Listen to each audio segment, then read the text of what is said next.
Hello everyone and welcome back to another video from AI Basics. In this video, I'm going to show you how to delete your Youper account.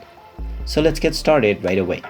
First of all, just open up your Youper application and make sure that you are logged into your account, either using your email address and your password or your Apple and your Google account.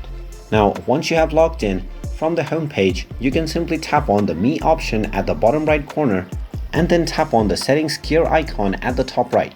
Once you do this, simply scroll down and you will find an option to delete your account.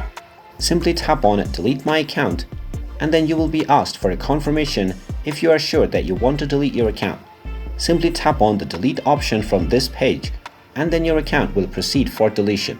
You might be asked one final time whether you are sure to delete your account, and if you provide the confirmation from this screen, then your account will be logged out and it will be deactivated for a while. If you choose to completely delete it, you should not log in for another 30 days or the deletion will be cancelled. And there you have it. That is how easy it is to delete your Youper account. If you find this video helpful, make sure you hit that like button and subscribe to our channel if you haven't done so already. Also ring that notification bell to never miss another update from us. Thank you for watching and I will see you again in the next video.